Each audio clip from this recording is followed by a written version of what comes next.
शुभ दुपार सगळ्यांना. कसे आहात सगळे? तर सगळे मजेत असेल, आनंदी असेल, तसेच स्वस्त असेल आणि असायलाच पाहिजे अशीच मी बाप्पांच्या चरणी प्रार्थना करते. तर आता दुपारपासून ते सायंकाळपर्यंतचा सगळा व्लॉग तुम्हाला येणार आहे. तर व्लॉग स्किप न करता संपूर्ण बघत राहा. आणि कालचा व्लॉग ना जरा लेटच पोस्ट झालेला होता, म्हणजे 4 वाजता पोस्ट केलेला होता मी. काही कारणामुळे थोडं लेट झालेलं होतं. तर तुम्ही बघितला नसेल तर नक्की बघा. आणि आता जी काही थोडीफार दुपारची भांडी वगैरे होती जेवणाची, तर तीच मी सगळी घासायला घेतलेली होती. आणि जी काही ही सगळी आपली दुपारची कामं असतात, तर जोपर्यंत ही सगळी कामं होत नाही तर तोपर्यंत ना सायंकाळच्या कामांनाही हात लावायची इच्छा होत नाही. कारण ही सगळी कामं नीटनेटकी सगळी झाली, सगळ्या गोष्टी जसं झाडझूड असते, दुपारची आता जी कामं म्हटलं आपण, कपडे घडी करणं आहे आणि घर आवरणं, एकदा तरी घर आवरावंच लागतं आपल्याला झाडझुडीच्या वेळेस. कारण आता दिवसभरामध्ये मुलं थोडं सगळ्या घरातल्या वस्तू इकडे तिकडे करून ठेवतच असतात आणि आता तर सुट्ट्या आहे तर मग बघायलाच नको. आणि असंही शाळाही असली तरी मुलं दुपारी घरी येतात आणि मग घरातही काही ना काही सगळ्या गोष्टी इकडे तिकडे अस्तव्यस्त होतच असतात. त्यामुळे त्या सगळ्या आवराव्याच लागतात.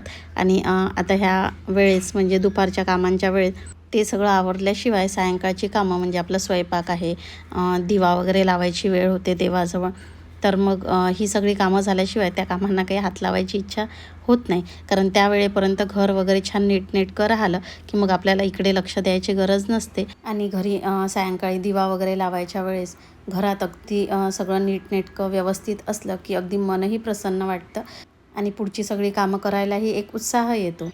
तर चला, सगळे कपडे वगैरे घडी करून झालेत माझे आणि त्यानंतर सगळे कपडे मी कपाटात जागच्या जागी ठेवून दिले. आणि कपडे घडी करताना अपेक्षाची जरा मदत झाली मला आणि जराशा गप्पा गोष्टी झाल्या आमच्यासोबत बसून. तर चला, त्यानंतर सगळी झाडझूड वगैरे केली आणि जरा बाहेर आली होती.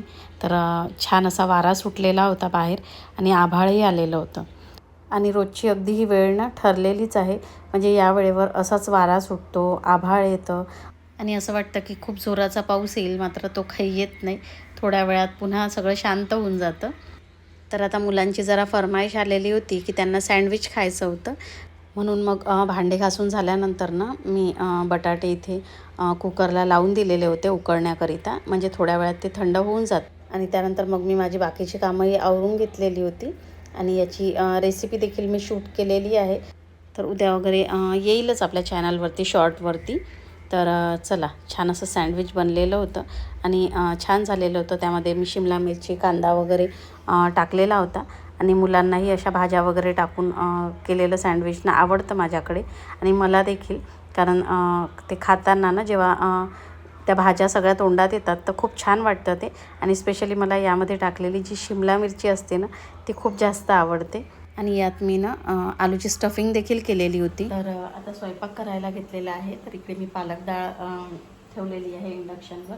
इकडे भात ठेवलेला आहे व्हायला, तांदूळ मांडलेले आहे आणि इकडे मी कणिक मळून ठेवलेली आहे. थोड्या वेळात पोळ्या करते आणि इकडे डाळ भाजी पण म्हणजे पालक डाळ होत आहे. तर चला, तोपर्यंत ना मी जरा झाडांना पाणी टाकते. तुम्हाला झाडं दाखवते मी. तर बघा, सगळ्या झाडांमध्ये कुंड्यांमध्ये माती पूर्ण सुकल्यासारखी दिसते तुम्हाला. तर आज सकाळी ना झाडांना पाणी देणंच म्हणजे झालेलं नव्हतं, त्याच्यामुळे सगळी माती ना पूर्ण सुकली होती. त्यामधली आता सगळी कोरडी पडल्यासारखी झालेली होती. तर झाडांना पाणी द्यायचं म्हटलं की एकतर ऊन होण्याआधी झाडांना पाणी द्यावं लागतं, नाहीतर मग जरा सायंकाळी म्हणजे सगळं थोडं वातावरण थंड झालं की त्यानंतरच पाणी देणं चांगलं असतं. कारण जर उन्हात आपण झाडांना पाणी दिलं तर त्यांच्या म्हणजे झाडांच्या मुळाशी ना चटके बसतात आणि त्याच्यामुळे झाडं करपतात, खराब होतात. म्हणून एकतर ऊन होण्याआधी म्हणजे सकाळी किंवा मग सायंकाळी पाणी टाकणं झाडांसाठी योग्य असतं. कारण दिवसभरात उन्हामुळे माती सगळी ना गरम झालेली आणि त्यानंतर मग आपण त्याला पाणी टाकलं की त्याला सगळे मातीला चटके बसल्यासारखे होतात, झाडांच्या मुळाशी चटके बसतात आणि त्यामुळे झाडं खराब होतात. म्हणून या दिवसामध्ये ना झाडांना एकतर सकाळी किंवा मग सायंकाळीच झाडांना पाणी देणं ना योग्य असतं. आणि इकडे अपेक्षा ना तिच्या मैत्रिणींसोबत जरा गप्पा गोष्टी करत बसलेली आहे, कारण आता सगळ्यांनाच सुट्ट्या आहे, अजून शाळा सुरू व्हायची आहे सगळ्यांची. तर चला, इकडे माझा स्वयंपाकही झालेला होता आणि आता इतकी जास्त गरमी वाटत आहे की त्यामुळे ना किचनमध्ये जास्त वेळ काही थांबण्याची इच्छा होत नाही. म्हणून घर वगैरे आवरल्यानंतर मी लगेच सगळा स्वयंपाक वगैरे करून घेतलेला होता आणि जरा आता वॉकिंगकरिता थोडं बाहेर पडलेलो होतो. तर चला इथेच आता ब्लॉगचा एंड करते. ब्लॉग आवडला असल्यास नक्की लाईक करा. तर भेटूया नेक्स्ट ब्लॉगमध्ये. तोपर्यंत बाय बाय.